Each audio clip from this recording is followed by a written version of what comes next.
अस्सलाम वालेकुम हज़रात, welcome back to another episode of thought behind things. आज हमारे साथ मौजूद है एक बहुत ही खास मेहमान who I have been meaning to have a conversation with for a very very long time, primarily because इनका नाम हमेशा पॉप अप करता था जब भी पाकिस्तान में कोई भी मेजर स्टार्टअप इन्वेस्टमेंट अनाउंस हो रही थी। They are the largest fund in Pakistan right now. 2018 से इन्वेस्ट कर रहे हैं, 27 इन्वेस्टमेंट्स कर चुके हैं। यू टॉक अबाउट नया पे, पोस्ट टैक्स, bookme.pk, अभी फाइनेंस, अदलफाई, बाजार टेक, के trade, snap retail, I mean any major name these guys are in. So कैसे इनको पता लग रहा है कि ये चल रहा है या ये डिफाइन कर रहे हैं कि कहाँ पे जाना चाहिए? It's fascinating. I want to get some insight on startups. हमारी पिछले कुछ दिनों में मैंने इसके बारे में बड़ी बात भी की है कि पाकिस्तान की मार्केट ज़ाहिर डाउन टर्न आया है। जब बूम चल रहा था तो हम सारे के सारे कह रहे थे जी ज़बरदस्त है, जब डाउन आया तो हमने कहा तबाह हो गई market. So let's get some real insight on that as well. With us today we have Faisal Aftab, who's the founder and general partner of Zayn Capital. Is that the right pronunciation? Faisal bhai, thank you so much for being part of the show. Thank you. It's a pleasure to be here, and I'm actually looking forward to this because I've been watching your show. Thank you. Thank you. I like what I'm hearing. So Faisal bhai, मुझे थोड़ा सा बताइएगा in the start, where were you born and early life आपने कहाँ पे गुजारी? So I come from a military family. My father's a technocrat, was a technocrat in the military. He's retired now. He was of the 29th PMA, so he's in his 80s now. So technocrat in military, what does that mean? So he was from the Corps of Engineers, right, and a civil engineer. And most of my inspiration in life I get from him because he was a very forward-looking person, and a lot of big projects in Pakistan that have come to fruition today, he had been behind them. Subsequently, when I was very young, he decided while he was in the military to take a sabbatical and go do his PhD in Bay Area, which is where Silicon Valley is, and he went to UC Berkeley. Oh wow! And so I actually grew up in Berkeley, California. Very cool. Most of my life. And where were you born? I was born in Rawalpindi, Pakistan. Interesting. In a military hospital. और उससे पहले most probably you were moving around every couple of years? Yeah, I mean, I was here till the age of about 6, 7. Right. So we were, I think, in Karachi and multiple other places like Koti, Satya, or Visalpur. But right, my memory is, of course, relatively limited of that time. Of course. So 6, 7, you moved to Bay Area. Yes. And you start school there. That's correct. और उसके बाद फिर आप वहीं रहे हैं for throughout high school? So we moved back towards the tail end of my high school. My elder sister, she had actually graduated from high school when we moved back, and I was in we're 2 years apart, so I was in my final 2 years.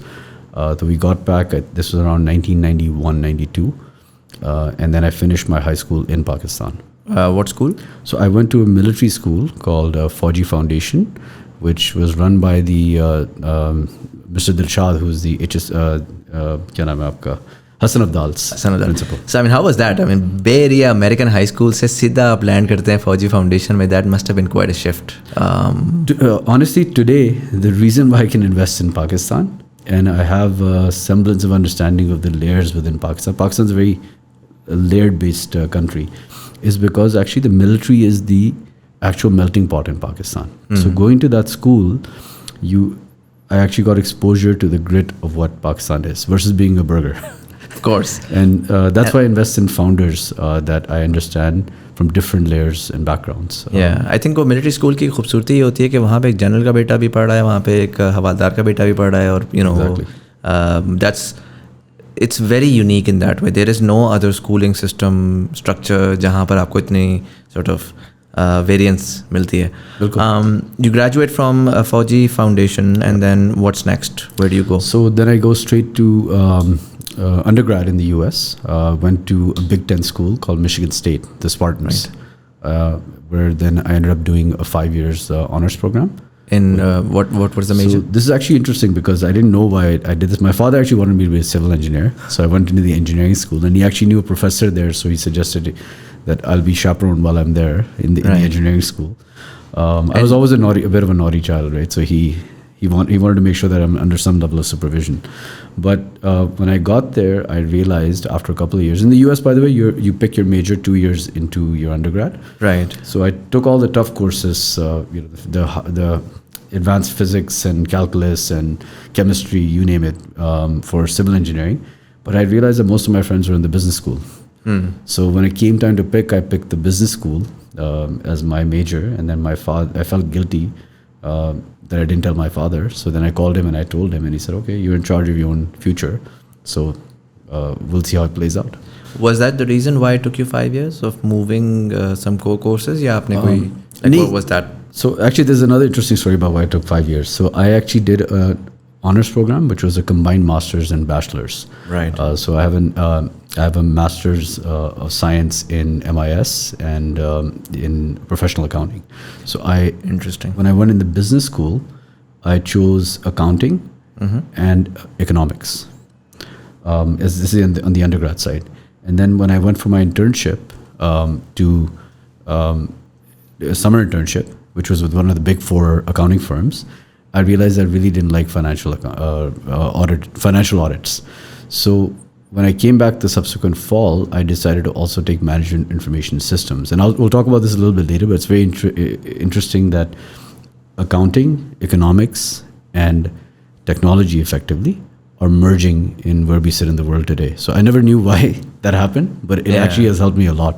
And that, do you think that was a time जब वो इस convergence की beginning हुई थी, and you were able to be right there at the dead center of it, कि आप economics भी पढ़ रहे हैं, accounting भी पढ़ रहे हैं, but with MIS you were able to really get on that bandwagon? Yeah, so I mean, if I fast forward to today, like let's say, or I would say closer to 2008, that post 2008 that conversion started. But at that time you don't many times things happen in your life that you don't know why they're happening. It was the most at times I can say the random combination of courses you could select, right? Makes sense. To focus on. And so you graduated in 96? I graduated in 2000 because of 5-year. So I went. Sorry, 91 में तो आप पाकिस्तान आए थे, right? Absolutely. So you graduated in 2000, and then immediately after क्या हुआ?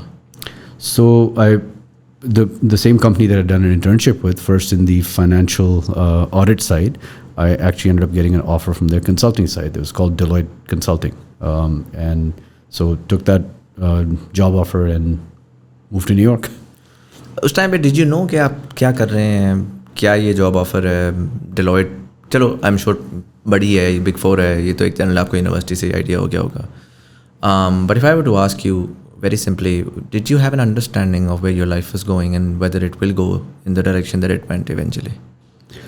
Yeah, so at that time I just wanted to move to New York. So I did. There was another big firm back then called Arthur Andersen. I think they're still no, actually Arthur Andersen went belly up. Right. They were the number 1 firm back then. They gave me an offer, but they gave it in the financial accounting side. I also applied to BCG, Boston Consulting Group, and Deloitte Consulting. I ended up getting a pretty stellar offer from Deloitte in New York, where I wanted to be, and Arthur Andersen to give it in Boston, where actually my sister and brother-in-law lived there, and my sister wanted me to come. In fact, you had my brother-in-law on the podcast, Bilal Musharraf. He was here a few months back, I think, because he swung by afterwards. Fascinating. So, Wow. So she was very upset. I actually took the offer in New York, where and subsequently ended up meeting my wife, who's also Pakistani but was living there at the time. Interesting. And why did you want to go to New York? Like, what was the thought behind that? It was just New York it's the greatest city in the world, man. Yeah. It still is. I'm starting to like Dubai, but New York is still the greatest city in the world. Do you think Dubai will ever cross New York? I think they've attained parity with New York as a brand. I mean, obviously New York is a lot more historical London, but I think if you think about world big capitals today, where concentration is happening, and a lot of the finance is moving as well gradually, I think Dubai is getting well on its way. It's going to be the Singapore for the investments in this region. Interesting. So you moved to New York, and Deloitte में आप हैं कितने से तक? How long were you there for? So I was there for about let's say about 5 or 6 years. In 2006, I moved over to another company called National Financial Partners, Right. Where I was doing more of corporate M&A and operational restructuring of companies they were acquiring. And that was actually my first inkling. I mean, Deloitte, most of my clients, by the way, were I went into the larger school asset managers. So most of my clients were like, basically Blackstone Group, JP Morgan, Morgan Stanley, Bear Stearns, which doesn't exist, Lehman, and then even the New York Stock Exchange back-end systems, which was SIAC. So it was very technology-oriented consulting that we were doing, but it was analysis of a lot of the risk parameters that didn't exist back then that we would try to identify. And then post 2008, those actually came to light. So it was a very important, in terms of the larger scheme of things, from a knowledge base for me. Interesting. ये बड़ा interesting time था. मैं जब देखता हूँ ना, the way that I see it, I feel like एक बड़ी interesting marriage रही है innovation और Wall Street की. कि 80s में personal computers आ रहे थे, वो सारा कुछ आ रहा था, nobody took them seriously, but वो Aahista Aahista they were making their way. 90s में उसकी productivity आना शुरू हुई, Wall Street got into it and बहुत ज़्यादा पैसा pump होना शुरू हुआ, to the extent के फिर वो internet आया and they were like, yeah, this is the next thing, and everything was .com and money was flowing everywhere. And then 01 में वो crash करता है. तो during 2000 to 2010 फिर से हमने वही देखा कि अच्छा इंटरनेट कंपनीज ने आहिस्ता आहिस्ता इनोवेशन की, Facebooks and Googles and all these appeared. 2010 तक ये क्लियर हो गया कि यार ये वैल्यू क्रिएट कर रहे हैं. फिर 2010 से लेकर 2020 तक फिर से वो यही हुआ कि ये बहुत बड़े बड़े मगरमच्छ बन गए और इन्होंने जाके जो है वो छोटी छोटी स्टार्टअप्स को एक्वायर करना शुरू कर दिया, सारा कुछ कर लिया. फिर अभी रिसेंटली हमने देखा कि फिर से टेक जो है वो बेचारा ले ऑफ्स कर रहा है, सारा कुछ कर रहा है. एंड इट सीम्स लाइक अच्छा अब हम ये जो क्रिप्टो करेंसी है और वो है, वो जो उसका बबल था वो बर्स्ट हो गया और अब वो एक्चुअल इनोवेशन की तरफ जाना शुरू करेगा आने वाले वक्त. सो मेरे लिए ना अगले 10 साल को समझने के लिए 2000 से 2010 बड़ा ज़रूरी है कि क्या हुआ उस टाइम के ऊपर. आप ज़ाहिर है उस टाइम पे बैठे हुए थे, आपने टेक्नोलॉजी का तस्करा भी किया कि you had a lot of these investments in technology backed areas. How do you see what happened? What was your experience like in terms of the finance side of things as these Googles and the Facebooks were emerging? So basically, when I was in New York, I was more fixated on the financial world, just because that was what was basically the king profession back then, right? So, by the way, this keeps happening. If you look at history, in the 90s, it was lawyers and doctors. Then it was like basically asset managers and investment bankers, right? Now it's the technologists. Right. I mean, really, and it keeps changing. But I do think technology is here to stay for a very long time. And it's going to be very interesting when we talk about it later. I actually woke up in that 2008 and 9 cycle, because there's an age when we always assume that what we know at every age, it's in perpetuity. But life experiences teach us, and you kind of wake up, and if you have an investigative mind, you start to realize that, wait a minute, history rhymes. It repeats, but it rhymes, right? Sorry, it rhymes. It doesn't repeat. So everything has happened in cycles, and all of this that is happening now has happened in a dissimilar fashion before, because the economy or a country is nothing more than the collective sentiment of individuals. So that heartbeat that you see in charts, which literally is like an EKG chart, that's actually showing you human behavioral patterns. And throughout history, it's been the same. So 2008 was what you were saying, that you saw these cycles repeat, or in what you were actually identifying was interest rate cycles. So the reserve currency of the world since 1945 has been the US dollar. And the Federal Reserve, which is the most important central bank in the world, was created in 1913.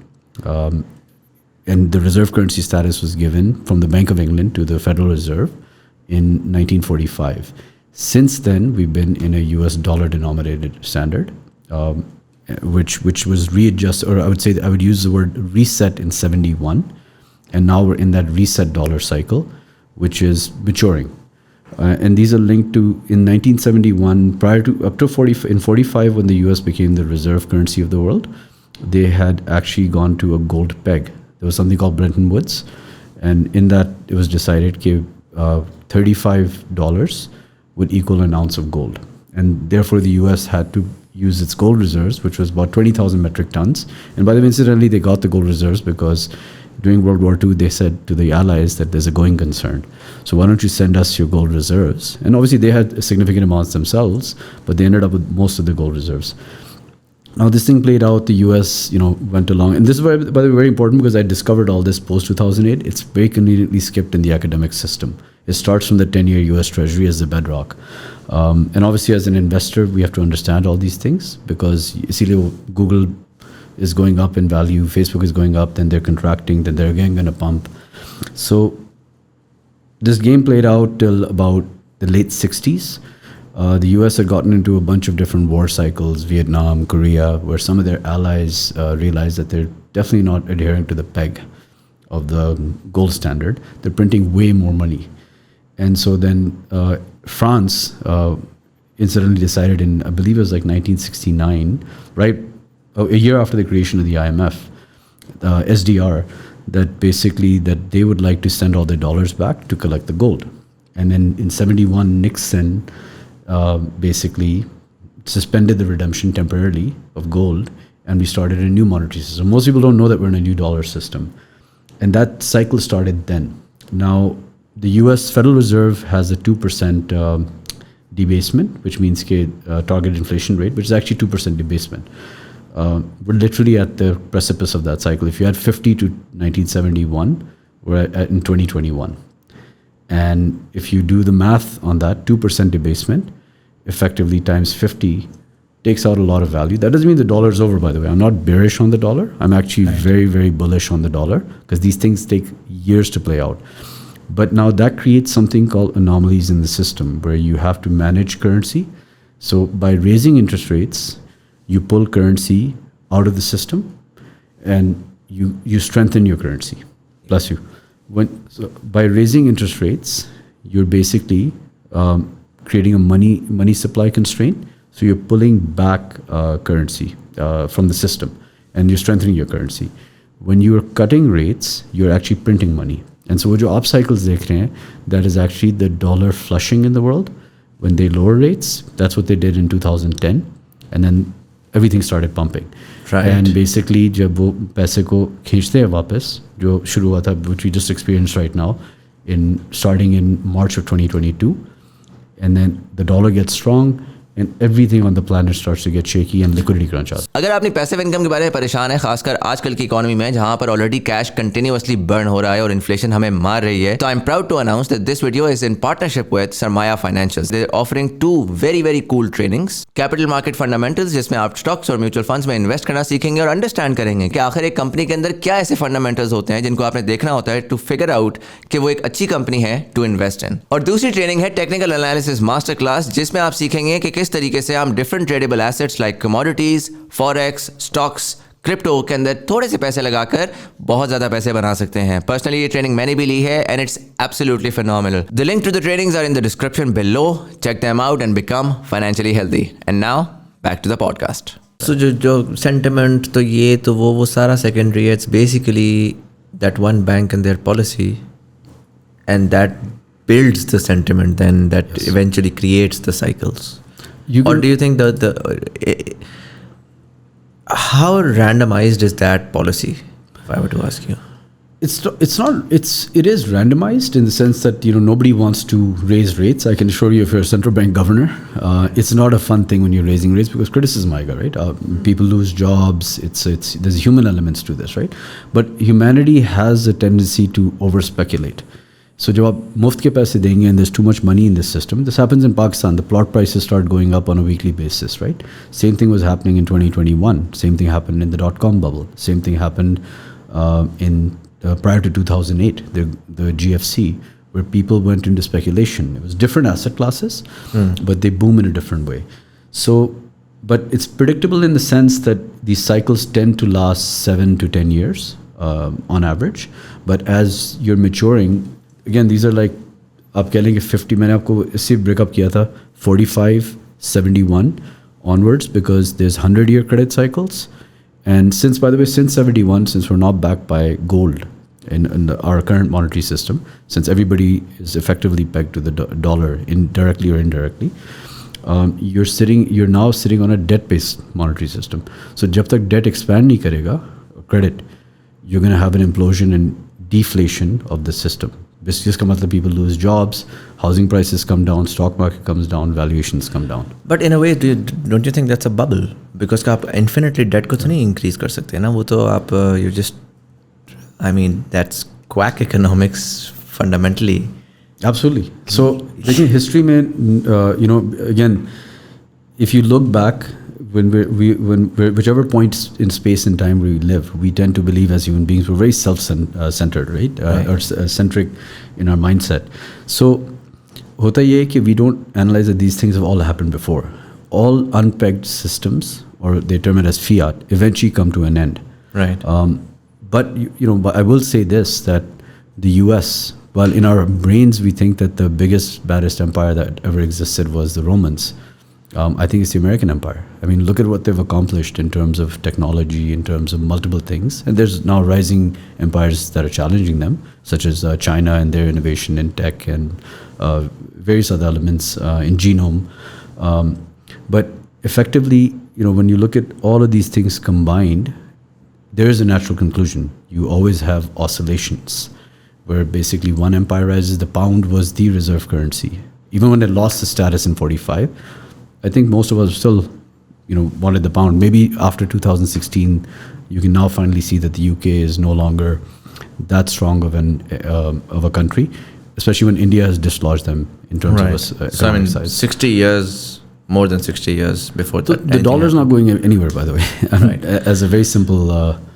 Right. So I'm bullish. इसमें Ray Dalio का एक बड़ा interesting thesis है. Yes. He's by the way, one of the people that I, especially after 2008, I went back and read so much of his stuff. He's a great inspiration. And he talks about how, even though it's not going to be very, very rapid, but it is going to happen. And the picture that he paints, उनकी जो नई book भी आई है, जो new world order वाली, वो तो अगले 10 साल की बड़ी खौफनाक पिक्चर पेंट करते हैं. बिकॉज वो जो जिस साइकिल की वो बात कर रहे हैं वो बड़ा साइकिल है. वो ये कोई 100 साल का साइकिल है, राइट. और छोटे साइकिल्स में हम कहते हैं वो थोड़े से साल पेनफुल हो जाते हैं. हम सबकी ज़िंदगियों में, हमारे पेरेंट्स की ज़िंदगियों में हमने वो अप्स एंड डाउन्स देखे कि बेटा आजकल थोड़े हालात ख़राब हैं, हैंड मी डाउन्स पहन लो, ये कर लो, वो कर लो, अच्छा बेटा आजकल बहुत गुड सीन चल रहा है. बट हमने ये बस इन साइकिल्स के बारे में हमने पढ़ा है, हमने वर्ल्ड वॉर 2 के बारे में पढ़ा है, हमने वो देखा कि यार एक ग्लोबल पावर जो है वो डिमिनिश कर रही है, एक राइजिंग पावर है वो चैलेंज कर रही है. It's exciting for a lot of people because they are seeing now a lot of change happening and it's also fascinating for people who are adventurous enough to want something different happen. And वो उसके बारे में भी हम बात करेंगे कैसे Asia में क्या चेंजेस आ रही हैं.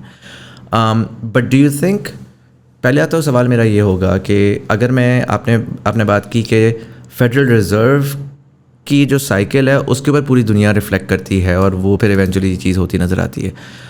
As these growing powers are rising, till what point will they take that? क्योंकि उनको, why do they have to follow the American cycle when अगर उनको maybe they want to have growth over the next decade, but इस वक्त वो पूरा 10 साल अपने ज़ाया करेंगे because Americans decided कि यार हमारी इन्फ्लेशन बहुत ज़्यादा हो गई है, whatever. So what happens when right now जो हम सुन रहे हैं आजकल कि यार वो पेट्रो डॉलर से हट रहे हैं, और वो जो है ना बड़ा central bank of India and Turkey and a lot of these countries are buying gold over the last year. Are these symptoms of these countries trying to get away from this sort of, have they understood कि यार अच्छा ठीक है America is a diminishing power. And do you think कि अगले 10 साल के अंदर हम बहुत ज़्यादा टर्बुलेंस देखेंगे टू द एक्सटेंट के potentially civil wars and maybe not here but in different areas of the world हम वो केओस होता देखेंगे? Yeah, so I mean, multiple aspects, but let me break it down, I guess. And I agree with 100% with what you said. So the first thing I'll do is, we tend to be, human beings are very, because of Cold War thinking, we're very binary in our thinking, right? That it's either this or that.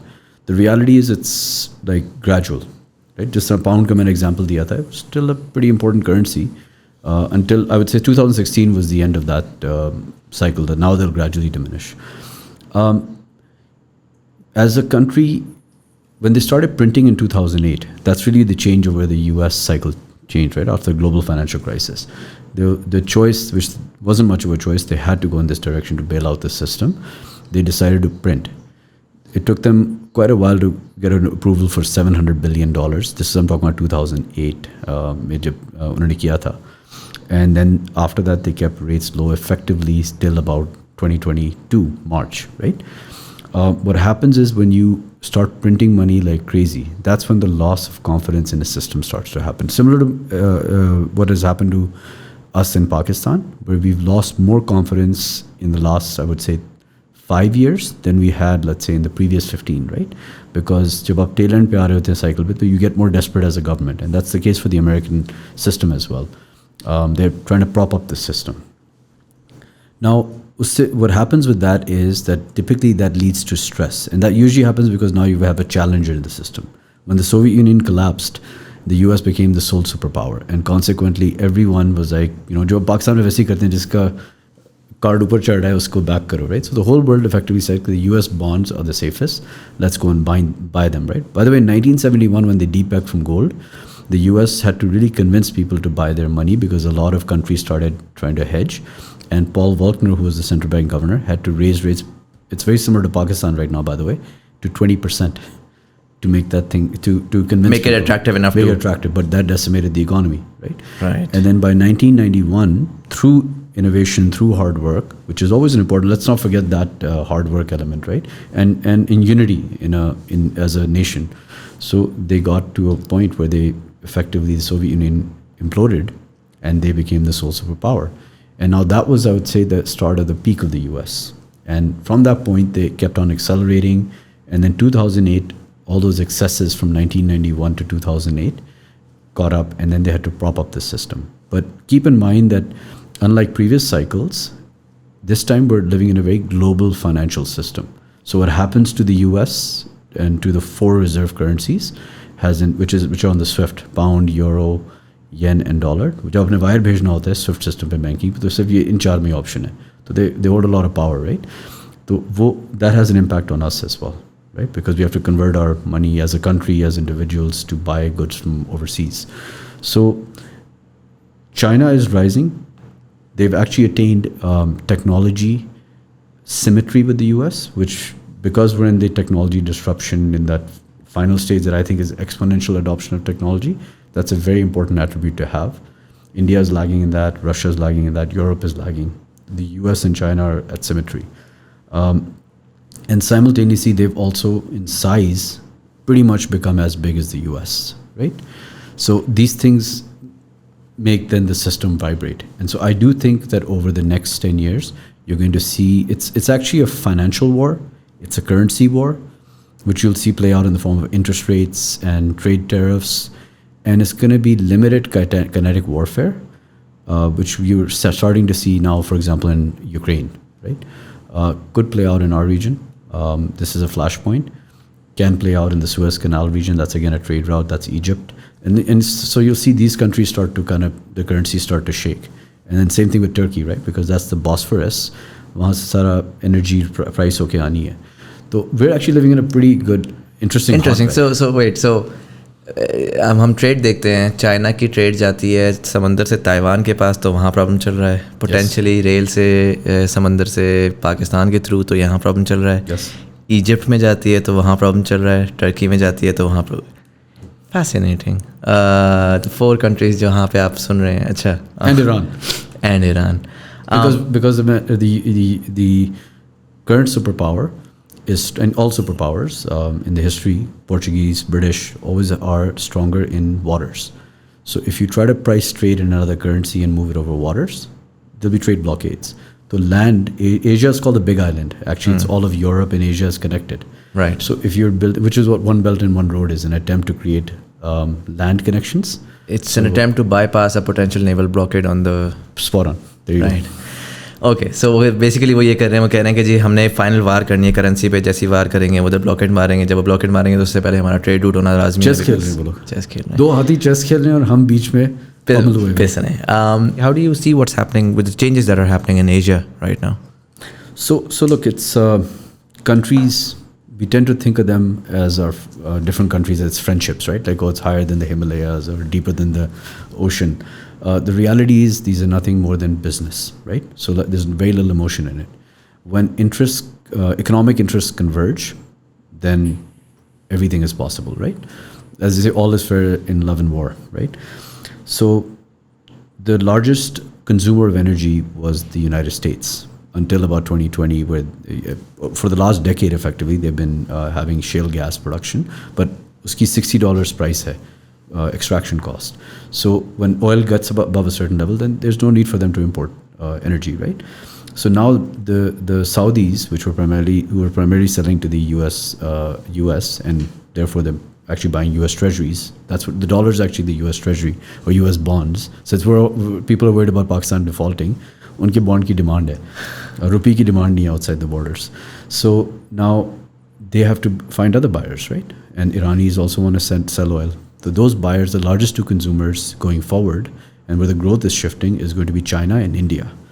And therefore, it makes more sense for them to work together. Now, that doesn't mean that Saudis aren't going to sell to the US, or this is not a binary equation. You don't go all in this direction or in that direction. But this you begin to look towards this direction now. You begin to try to preserve your own interests, right. And in that, you start to realize, okay, maybe me doing regional wars or having conflict regionally is not necessarily in my own interest in the long term, right? So, and it obviously leaderships change and different schools of thoughts come in.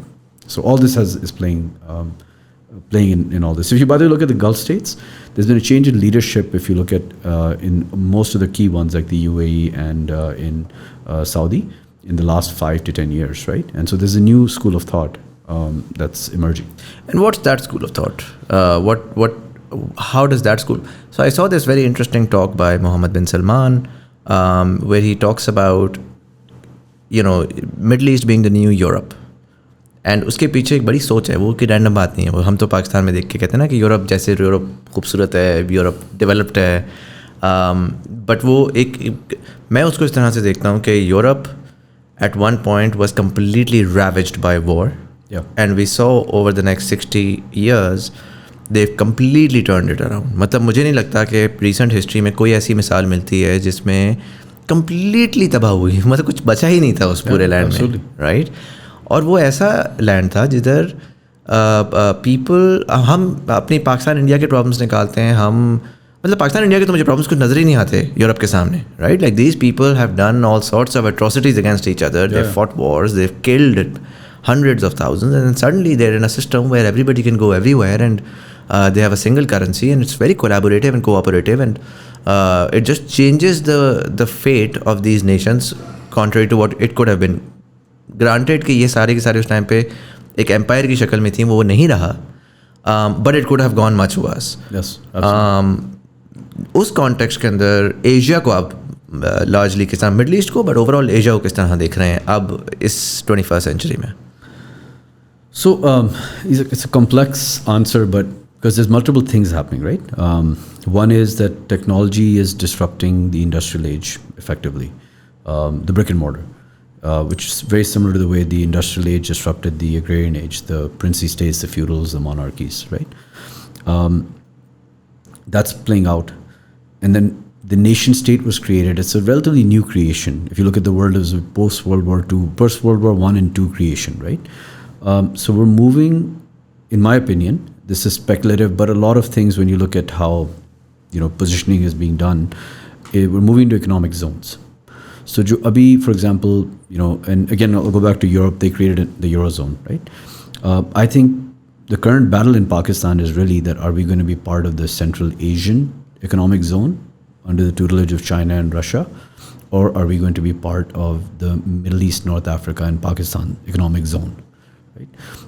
The world's, because of the geopolitics between India and Pakistan, the world tends to, if you look at any major corporation, bucket us with the Middle East. At least in tech, I can tell you that it's a very Middle East alignment, because, for example, Careem, which had majority of Pakistanis in it, they're very comfortable landing in Riyadh, in Cairo, and in Pakistan, and so they know how to scale in these companies. Hamari companies इसी direction में जा रही हैं.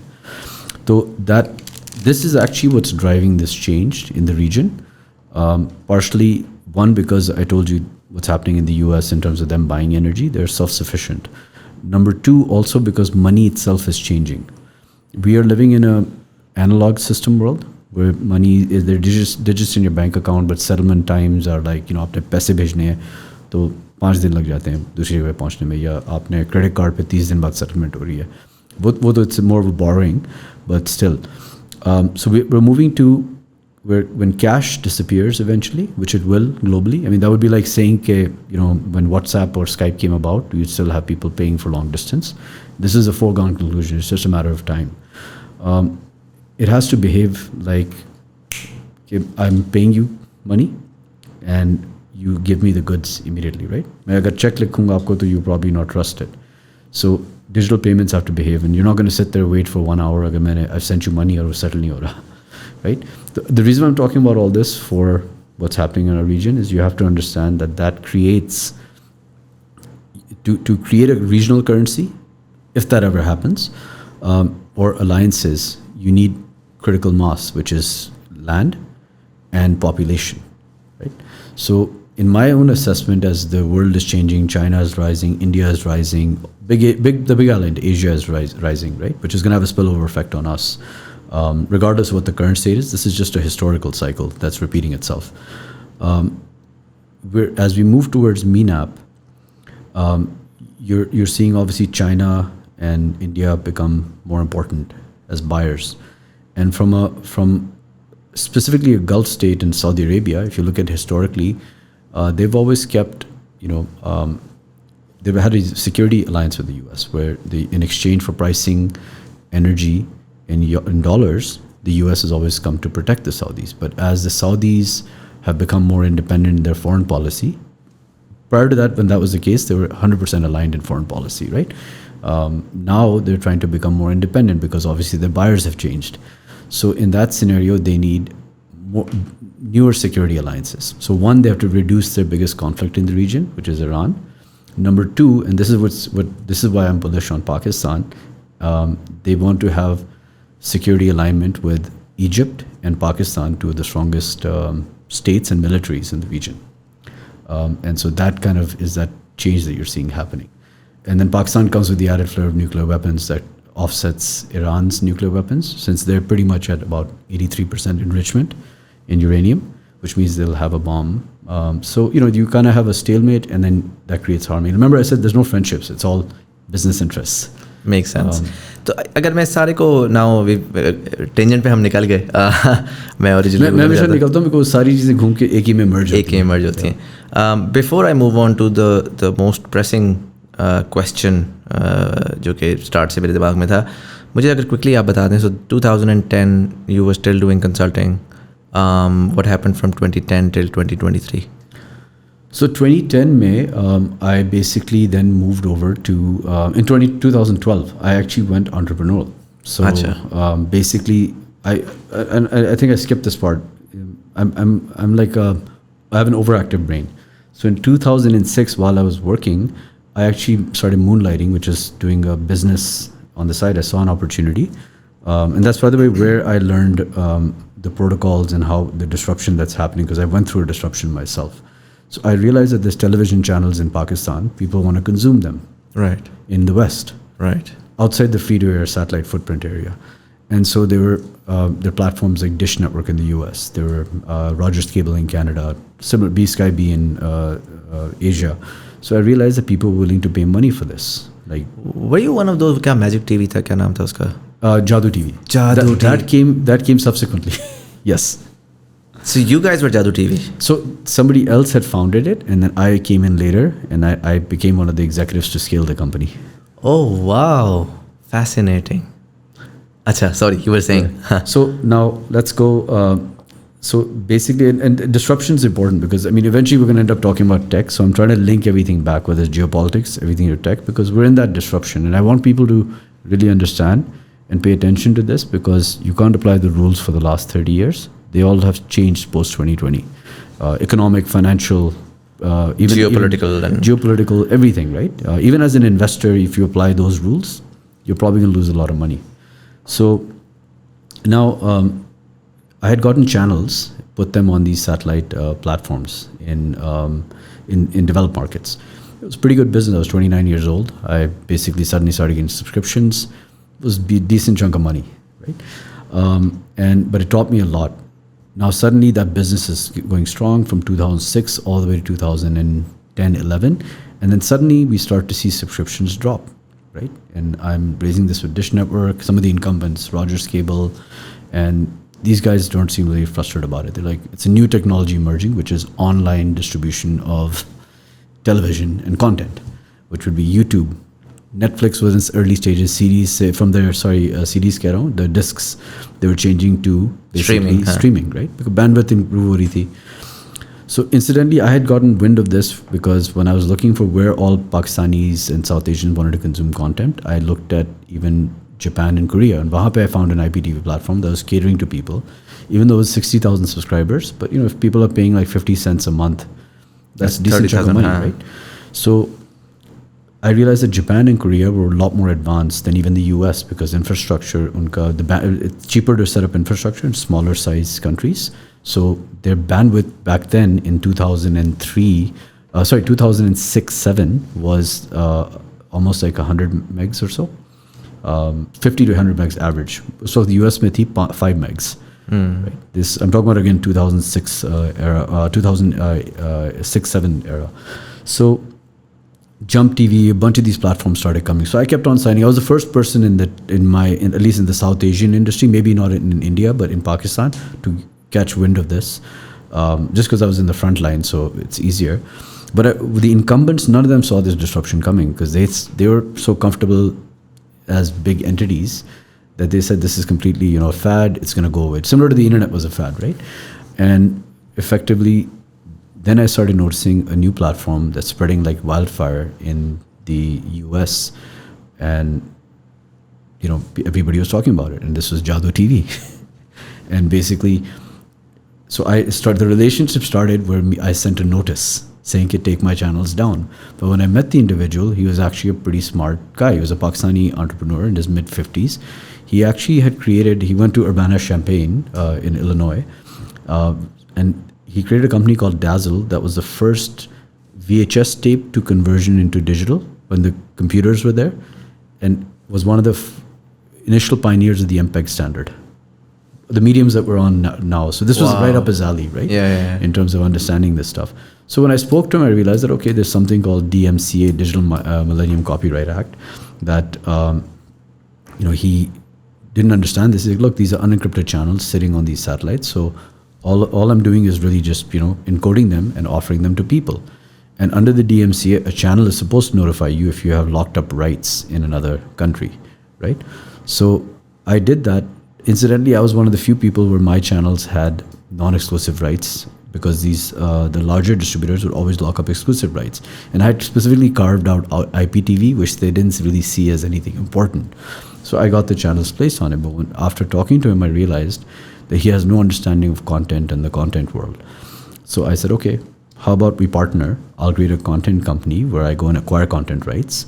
And basically, effectively, that was the boom of Jadoo, where we went and secured content rights and did all sorts of, India, Afghanistan, Pakistan, Persian content and Bangladeshi content, and started then catering to the larger South Asian community. Very cool. And how long were you doing that for? So I did that from 2012 to roughly around 14 to 15. And then at that point, I basically started moving on into more tech investments myself, and continued with them till about almost 2016, 17. And then, actually he started getting disrupted. So this was actually the big departure, where he was slightly a different age demographic. So my belief was that the future is all online streaming, which app-based. So you need Samsung apps, you need Apple TV apps. And because he was a hardware guy, he felt that the box is pervasive, and so he stuck to the box. And that was a difference of strategy, opinion. I didn't see that playing out, and eventually he did get disrupted because then YouTube and content was ubiquitously available, and so disruptions always disrupt as well, right? By that time, I had basically diversified and I'd started investing and gotten into a whole rabbit hole of economics merged with the technology, and Bitcoin and Ethereum and all this stuff. So we'll talk about that. Interesting. So 2016, you move on from that. And 2018, you started Zayn Capital? No, so the Zayn Capital actually started in 2021. Achha, so you started investments in 2018. I did. So I actually created one of Pakistan's first institutional VCs called Laxon Venture Capital, backed by the Laxon Group. Right. And that was the first venture capital fund. So two questions. 2016 से 2018 तक, 2018 you're essentially landing in Pakistan and saying, listen, I think we need to be investing in Pakistan. Yes. Yes. So what happened between those 2 years? Because you've been in the US for forever. You're not necessarily really looking at the Pakistani market. You're looking at South Asian, sure, but वो essentially तो वो American economy पे ही चल रहे हैं ना. Yeah. So what changes in those 2 years that made you a believer? So I'll backtrack a bit because this all starts from 2008, global financial crisis, right? I went back and started studying cycles. So when I studied the cycle, what I realized was because it's a debt-based monetary system, every time you have a crisis, it's actually credit slowing down. Borrowers have run out, and so now credit needs to readjust. So when I looked at the pattern, in 1998, you had a crisis. Subsequently, you saw basically a bunch of countries come online with credit, which was called the Eurozone, and basically Greece, Italy, Spain, Portugal. These countries, I'm missing one in here. Greece, Italy, Spain. They're now called the PIGS, PIIGS, right? Because effectively they borrowed so much that in 2008 they had an implosion. But effectively, what happened was that Europe came together in the Eurozone, and then Germany and France's balance sheets were used as the leaders in the Eurozone to make the rest of these countries credit worthy, and then credit was expanded. Home mortgages, auto loans, all sorts, credit card loans, and so I started detecting a pattern. And then when I looked at it, I was like, okay, then the BRICS came about in 2008, right? Now you're hearing about the BRICS a lot, but again, credit was expanded in these countries. India got a lot of corporate credit back then. India is a little bit larger, so China, the same thing with Brazil and Russia and South Africa.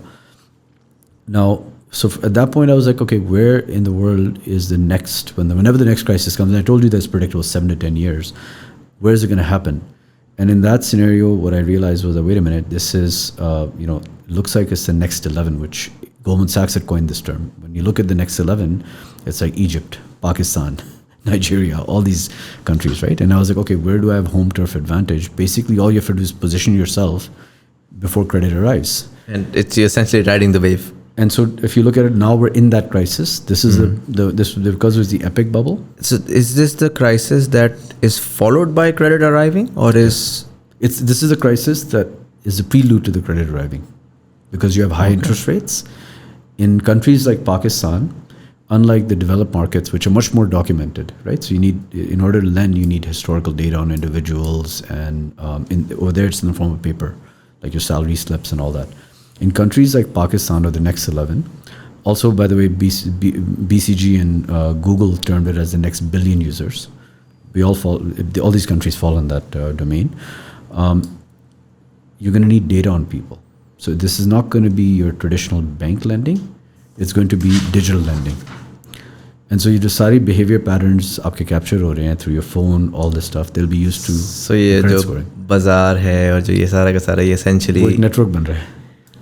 Consumer book me में your travel habits, your bag gallery. और फिर सारे में आता है दिलफाई.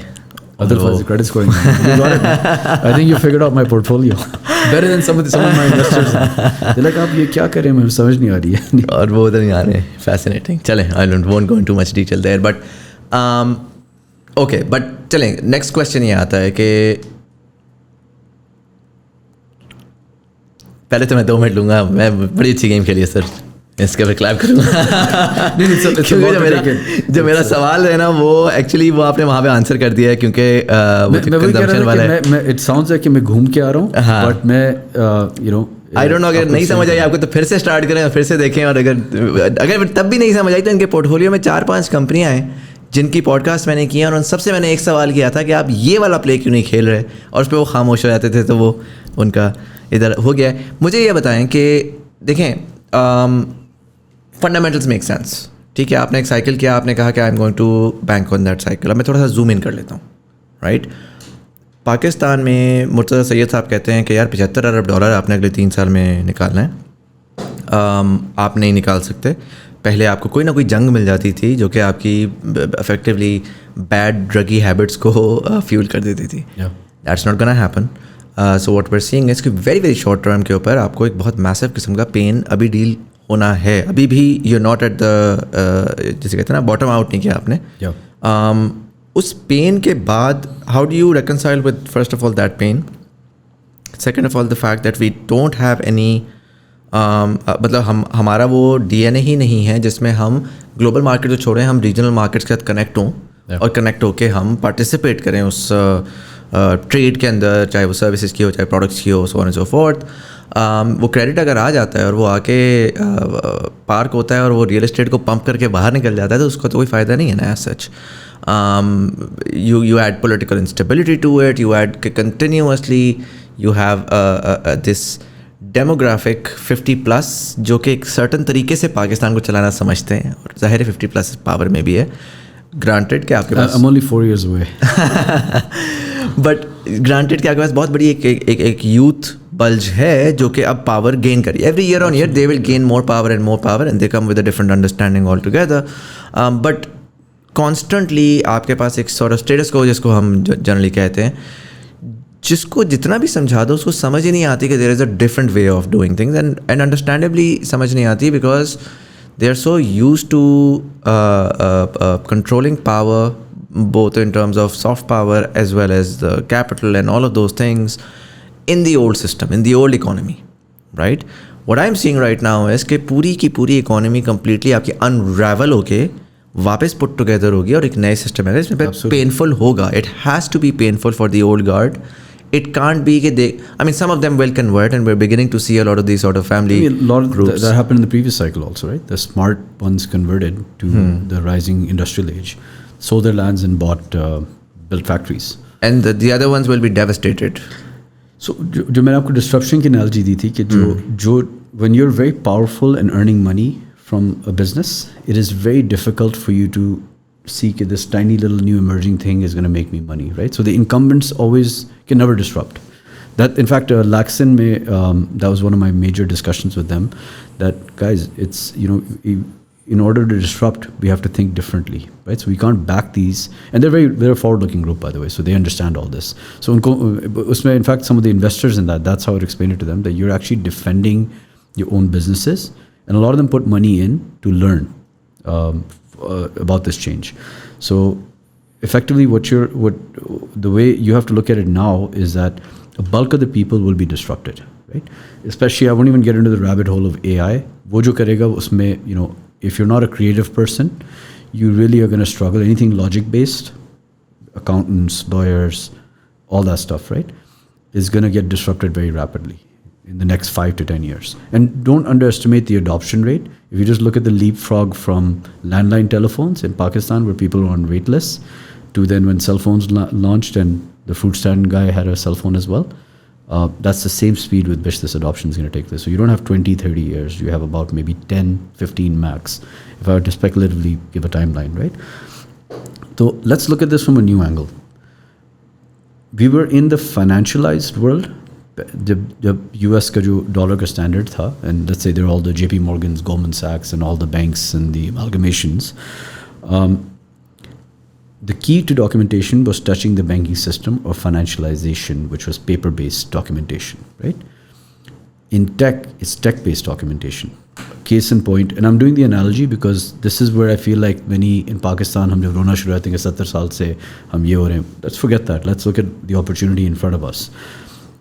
अगर आप food पैंडा पे खाना ऑर्डर करते हैं and you're from the black economy, right, and आपकी डिक्लेयर्ड इनकम है 0, but your Foodpanda bill is 2 lakhs a month, I can assure you that data point, even if you're settling in cash, जब वो rider आ रहा है वो transaction log हो गया है, right? So all this is documentation. That's your habits and data points that are getting documented on that. So Pakistan is going to get documented from technology.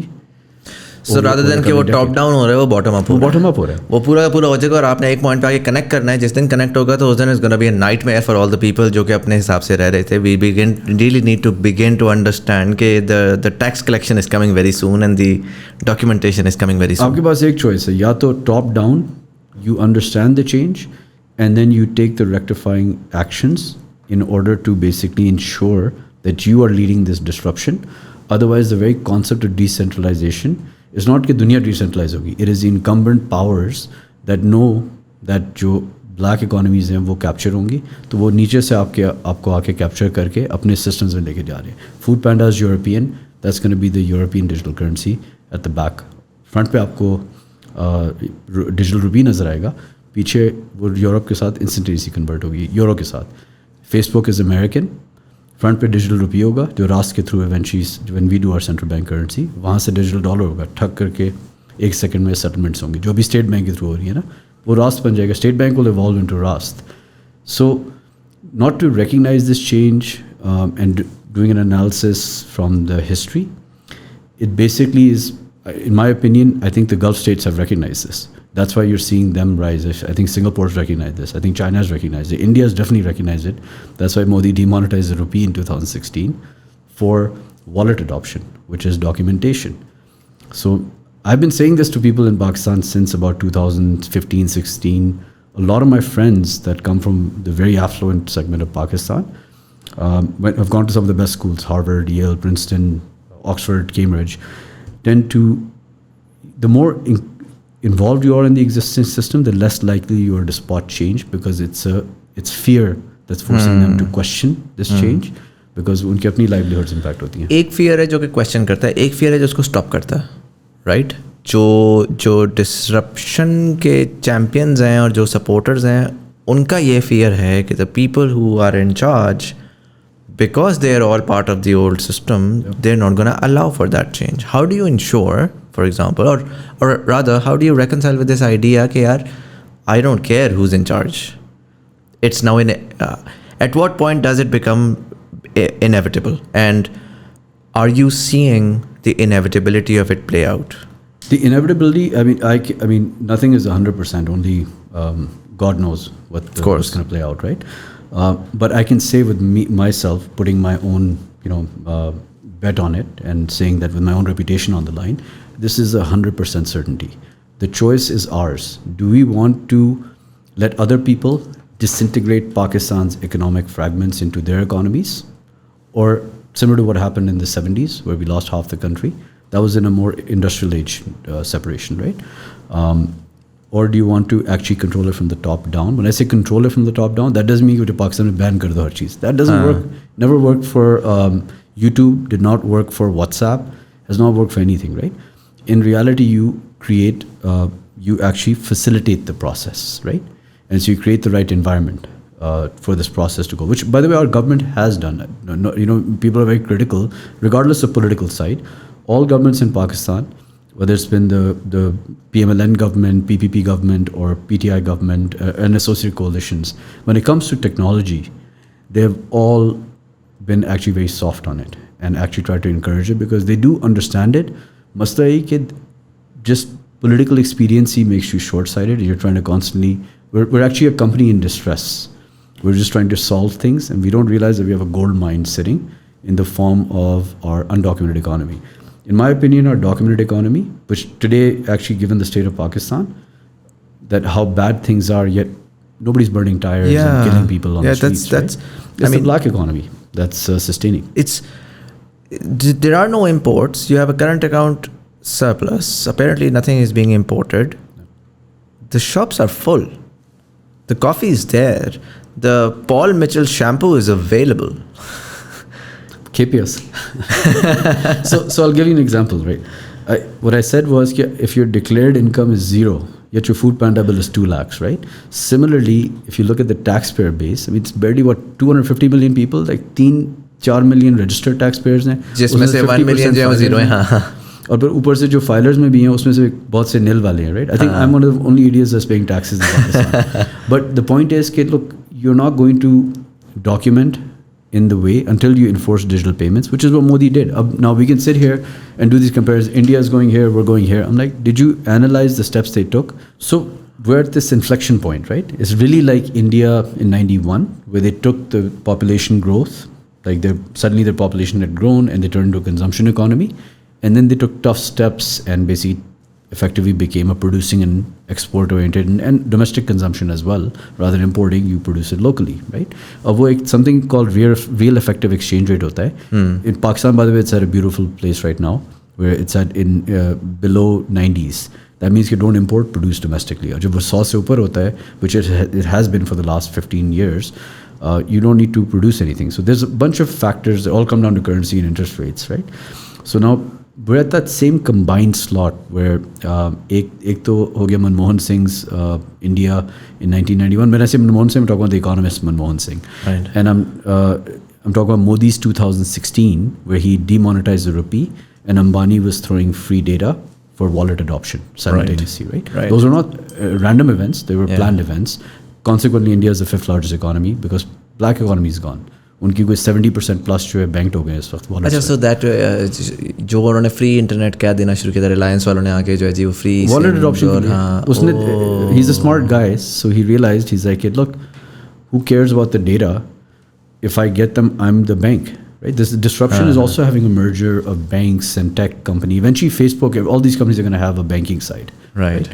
In order to the exchange of value disruption. So because we tend to not take decisions in a timely manner, we still have the greatest opportunity. Take the steps. Nothing dies overnight. It's not binary. So आपकी industrial economy gradually disrupt होगी tech से, तो आपने उसको भी protect करना है, लेकिन साथ में tech को भी adopt करने देना है, और उसमें आप रुपी को demonetize करें. And once you demonetize the rupee, the money layers are all there. Easy Paisa, Jazz Cash, Naya Pay, Sada Pay, multiple other money layers are there. Most of the people don't mind being, at least most of the urban lower income bracket is sending money on Easy Paisa back and forth, right? Right. So it's not like they don't want to be documented. Most of them don't even fall in the bracket of qualifying for taxes. So I think we have to have a will. We have to have a thought process at the top.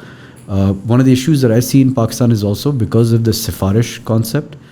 The right people never get on any committees. Like there's task force banti hai. I'm not saying like I actually hate being involved in any of these type of things. But I'm saying कि जब भी मैं देखता हूँ, you know, किसी का cousin आ गया, किसी का relative. So then these people are just coming in doing the same thing over and over again, suggesting backward-looking suggestions, looking to other countries rather than looking at local solutions with inspiration from other countries. And then insanity is doing the same thing over and over again and expecting different results, right? So I think we are in a very great position. So and it's up to our, you know, the individuals in charge in our country today to recognize this change, which is either we basically get disrupted from below, where we become, you know, fragment goes to China, fragment goes to India, fragment digital goes to MENAP and the US or Europe, or we harness it ourselves similar to what China has done, what India is doing as we speak, and then force them to come and invest in Pakistan and then grow the economy from there. 70% of this population is below the age of 30. I can assure you they understand tech. Even your proverbial man on the street understands tech. They're using tech every day, right? It's a puri dunya mein recession, is on the verge of recession. I think we're actually already in a recession. But have people stopped communicating on WhatsApp? Have people stopped ordering food on Food Panda? Maybe less in numbers just because of the purchasing power, but adoption is still extremely strong. अगर मैं आपसे पूछूं, ठीक है, you know, I get the local context, short term pain, long term growth beyond our wildest dreams, hopefully.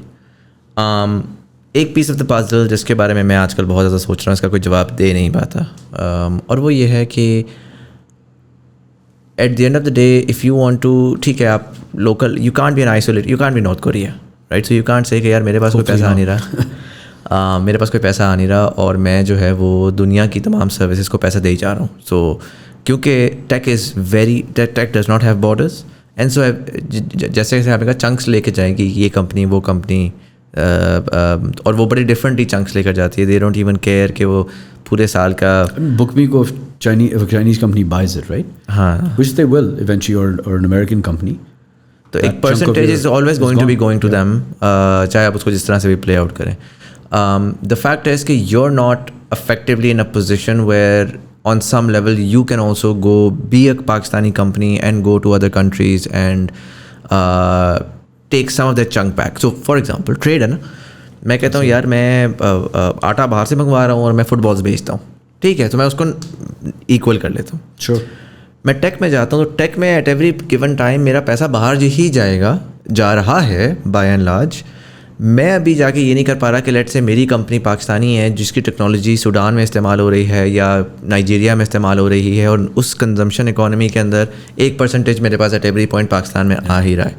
As a matter of fact if anything ये तमाम different economies के chunks जो जा रहे हैं वो दुबई में पार्क हो रहे हैं या सिंगापुर में पार्क हो रहे हैं.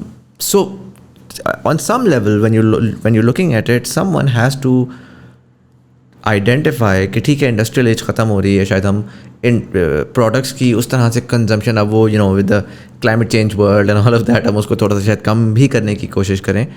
बट कुछ ना कुछ तो हमने दुनिया को देना है. या तो ठीक है ह्यूमन कैपिटल हम दे ही जा रहे हैं, हम आज भी दे रहे हैं और हम आहिस्ता आहिस्ता आने वाले वक्त में और देंगे. जैसे जैसे डॉलर गिरेगा, अब डेट रिस्ट्रक्चरिंग होती है, 500 600 700 का डॉलर होता है, तो it becomes so much more sense. It makes so much more sense. Your expats are sending remittances, I would say. Exactly. Right? और वो यूरोप की एजिंग पॉपुलेशन है, जापान की एजिंग पॉपुलेशन है. Throw in as many people as you can. You're going to throw them. India is going to throw them. Bangla is going to throw them. That's not, in my opinion, is not going to be enough to service the cost of import, service import or product import, जो कि आपकी remaining population को चाहिए. So क्या है वो? या तो वो सर्विसेज का कोई बिजनेस है या वो क्या है? Why have we been unable to fuel that part of Pakistan's growth? हम constantly पाकिस्तान के, ठीक है ये भी बहुत बड़ा प्रॉब्लम है. And now that you've sort of connected it all, that's one component जो कि बड़ा necessary है पाकिस्तान को ग्रो कराने के लिए. I think that's the foundation. ये फिक्स कर दें तो बाकी बहुत सारी चीज़ें हो सकती हैं. Ease of doing business fix हो जाएगा, 10 चीज़ें और फिक्स हो जाएंगी. बट इसमें ऑप्टिमाइजेशन आएगी, इसमें ग्रोथ नहीं आएगी. ग्रोथ के लिए आपको डॉलर इन चाहिए. And I don't hear a lot of smart people talking about that.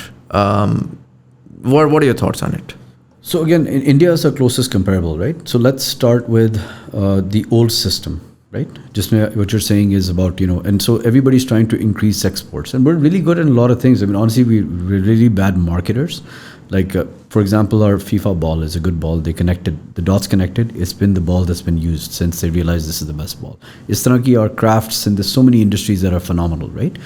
But when you look at the bulk of our manufacturing sector, they're not really innovators. All they're doing is basically getting concessions from the government, from taxpayer dollar, to enhance their margins, and really adding very little value and exporting, right? So they're actually doing more damage because raw materials import ho rahe hain, to wo offset ho jata hai. So ab the question is, are you going to keep doing the same thing, attempt over and over? Let's be honest about realities in Pakistan, right? We are not competitive in many things because our academic system was weak, right? Let's look at India. They put in the IITs in place very early on. During Nehru was effectively the brainchild of that, right?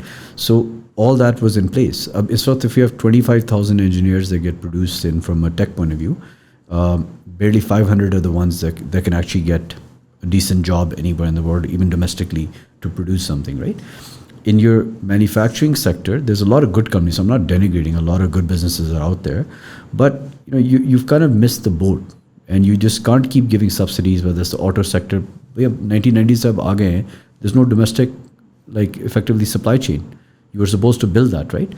So as long as you have black money floating in the system, it's just not going to happen because you can just bribe anyone. I mean, literally, if you have enough money, you can bribe anyone, get anything done. We all know that in Pakistan. As you live here, right? And nobody's incentivized to do it unless there's a change. So now let's come back to this entire dollar thing, right? So what is your best? वो ठीक है चले उसमें आप sector. I'm not saying reforms ना करें, but that's a slow change. That's a structural change that's going to take 10 years, right? There's multiple things we can do simultaneously. Now our freelance market, we're actually the 4th in the world, right? Let's cultivate that. You don't need, for example, a 4-year degree. The best programmers I've hired in my life did not even have a formal education. They were self-taught. You don't need a 4-year degree in order to basically learn how to program, right?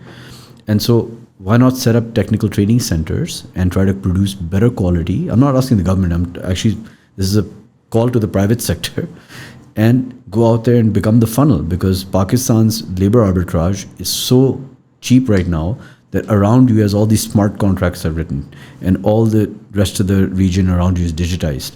Philippines and India are no longer as competitive. Pakistan's cheap. So that's your net dollar coming in.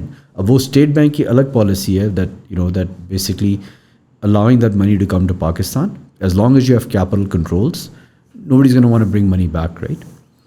So the net inflow is reduction in that is also due to partially the आपकी capital control. I can tell you this, आपकी जो IT export and freelance industry है, ये probably होगी $6 billion पे या $7 billion पे, लेकिन उसमें से सिर्फ 1-2 बिलियन पाकिस्तान आ रहा है मुश्किल से, बिकॉज पीपल आर लाइक वो आपको एवरीबडी इज पार्किंग. आईटी तो आप बड़ा ऑप्टिमाइज करें. मैं आपको यूट्यूबर्स का बता देता हूँ, सारा पार्क पड़ा हुआ है.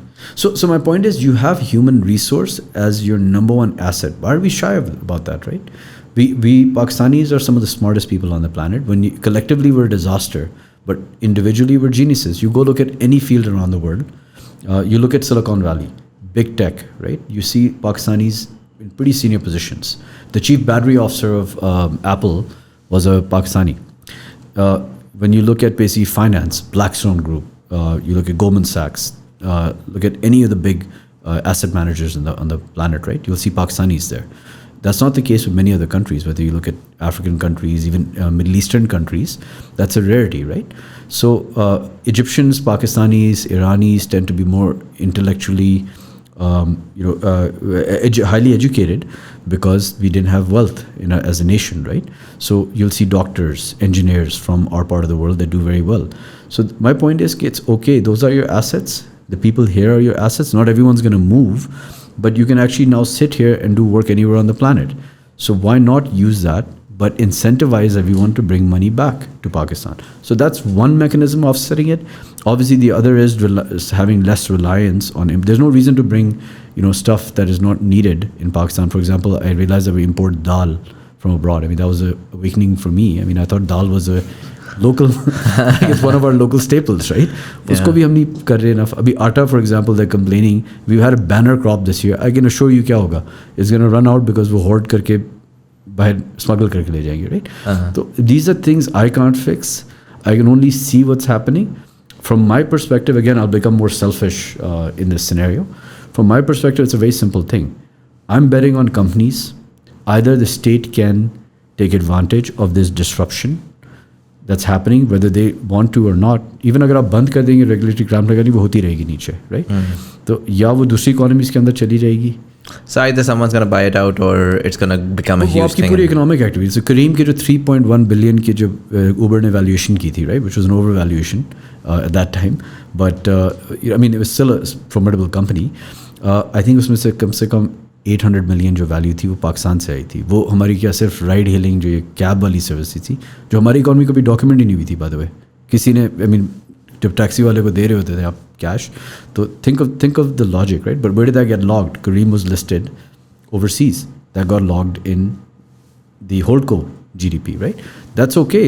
It can get logged there, but you can facilitate the process like India has, where you allow the holdcos or you fix your local systems, like belief in the judiciary, for example, right? If I'm an investor, if I know my capital is not protected, I'm going to go into court and my opponent is going to get a stay, even if it's an ironclad 2 + 2 = 4 case.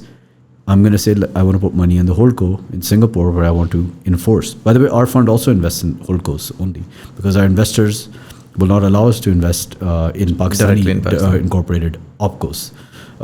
So these are fundamental issues that we have. I think some of the smartest people in this country left in the 60s, 70s, 90s, 2000s, even today.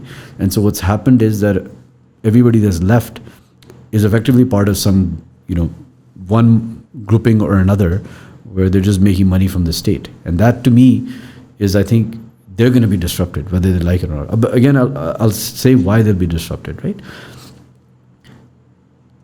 You can't get a bribe when money is digital. For example, if you're in the banking system, आपके 3 लाख रुपए आके जमा हो जाते हैं month में, तो इस सोर्स तो फिर क्वेश्चन हो सकती है ना. तो जब कैश ही नहीं होगा, इवेंचुअली 5 साल, 10 साल, 15 साल, 20 साल, I'll take a bet on this. Money is going to be digital. There will be no such thing as paper money. So corruption is going to get eradicated on its own, whether we like it or not.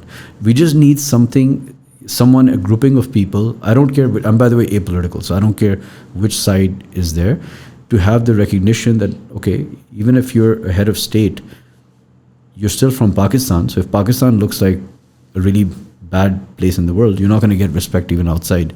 Even if you move abroad and say I'm the former prime minister of the country, people are like, oh, okay, yeah, nice, good to meet you, right? So the point is that we can actually come up with some sort of policy to recognize this change, and if they don't, then they'll be disrupted. That's the beauty of disruption. You can't stop it. या तो फिर आप internet को बंद कर दें पाकिस्तान में, जो कि again आप कर नहीं जो सकते ना. realistically You can't make Pakistan and North Korea. The economy and the circumstances are now going to push you towards it. I think we're at a cycle within Pakistan जहाँ पर हम वो देख रहे हैं कि resistance एक हो रही है towards that change, और फिर उसका आपको पब्लिक का एक वो भी होता हुआ नज़र आ रहा है. एक अगर मैं आपसे सवाल पूछूं, आपने अभी बोला कि ट्रेनिंग बड़ी इम्पोर्टेंट है, upskilling, training, education by and large, where there is a problem there is a requirement for a solution. आपके पूरे पोर्टफोलियो में मुझे एडटेक नहीं नज़र आया. क्या पाकिस्तान में इनफ काम नहीं कर रही, काम कर रही हैं तो did you not like any? What was the thought there? So I actually invested in edtech for my first fund called Knowledge Platform. It was actually one of the bigger edtechs. One of the main issues that I have is, look, investments, everything is about timing, right? So that was not, it was a good call in the sense the company's still around, didn't really scale to expectations, right?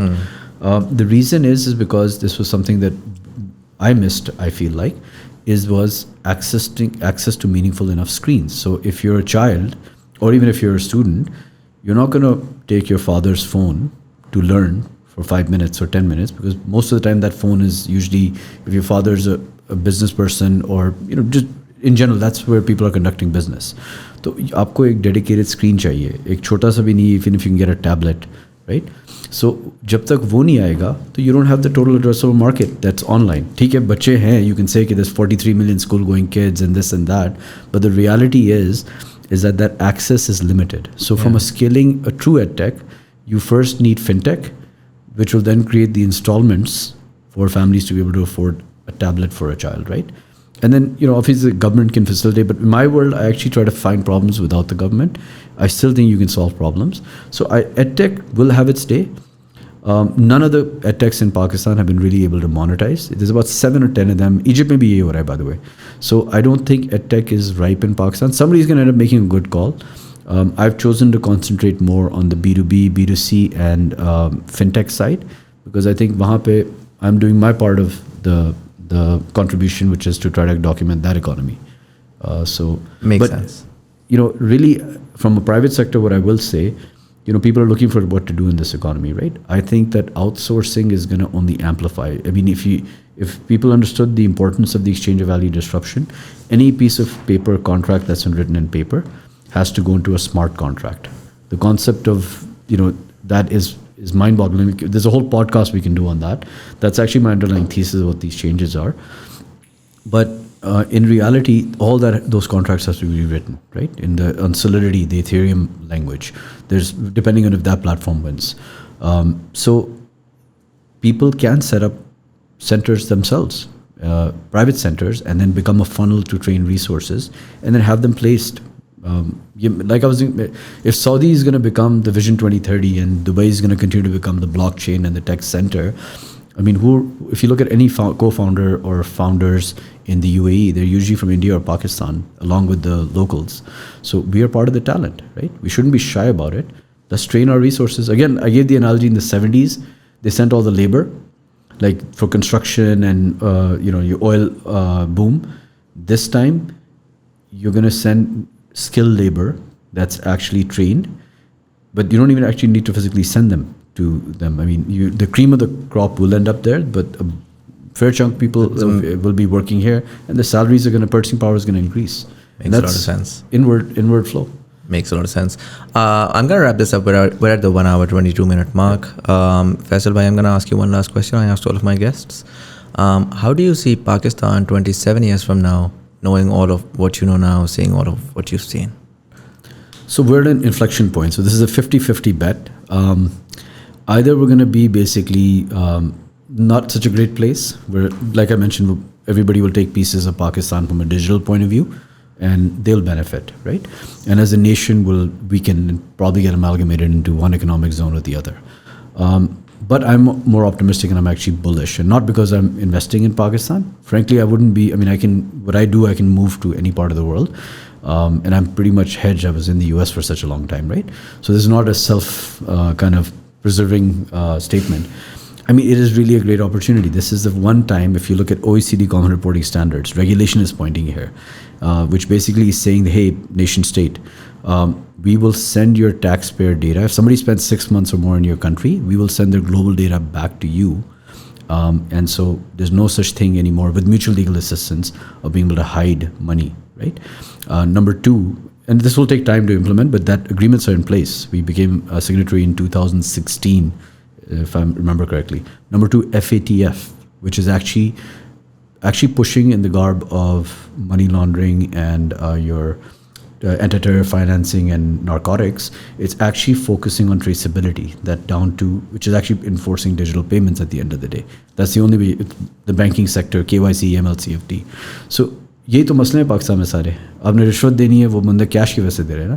तो 5, 10, 15, 20 साल में, if you take a bribe, it's going to show up where you're going to get a digital wallet. ठीक है, maybe people might be giving you and gifting you gold bars. Some level to रहेगा हमेशा, right? There will be mechanism, but the bulk of the people will be in the digital framework, and that then shows the true potential of Pakistan. Our debt to GDP ratio today, that looks bad in the financialized terms. Let's say it's a $365 billion economy, right? So 80%. I've lost track. It increased. I think 80% debt to GDP ratio. Sure, that's of a effectively a 1/3 documented economy. In reality, you're $1 trillion economy, so your debt to GDP ratio is not that bad. Let's take the benchmark of this world today, the US. Fully documented economy, debt to GDP ratio is 250%. If you count domestic liabilities, externals 150%, right? So I'm pretty hopeful if we can do this capture, which unlike the FBR trying to document it, this is going to happen on its own. And we have a gold mine in something called Pral already, where they have all the property data linked to the NICs. Not sure why they don't take action on that, right? So my point is that eventually the system will auto-correct.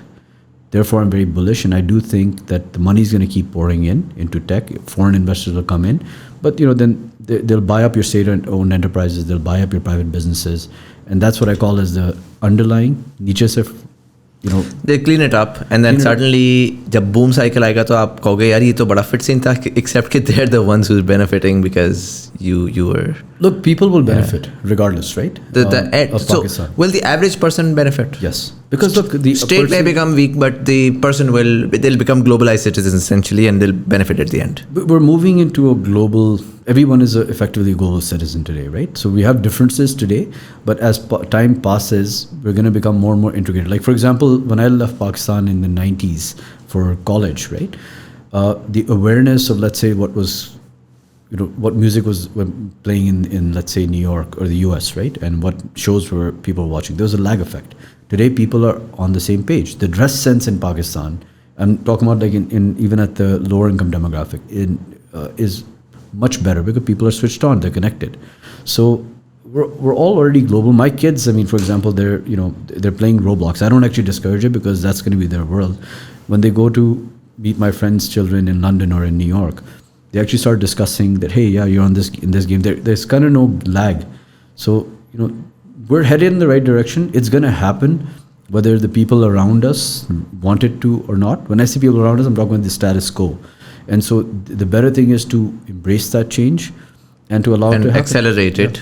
Change hona hai, speed. And this is not a political statement, but I'm not talking about one political party. I'm talking about the actual structural change with the inflection point. क्योंकि वो ज़ाहिर है जो beneficiaries हैं वो तो सारे पुराने हैं ना, वो हर जगह पे बैठे हुए हैं, तो it's not one or the other, to be very honest. In all honesty, I don't have any hope in one political side or the other because there's no plan. It's just, hey, we need to come back in power, right? Yeah. But the reality is that if these are the things that people need to focus on, right? And so whether that comes from an extended setup, whether that comes from the continuity of the existing setup, or that comes from, let's say, the setup that's aspiring to get into power right now, they all have to think along these lines, in my opinion. Makes sense. Faisal bhai, thank you so much for coming in, and first of all, sharing all that insight. Second of all, for finally giving us some semblance of hope.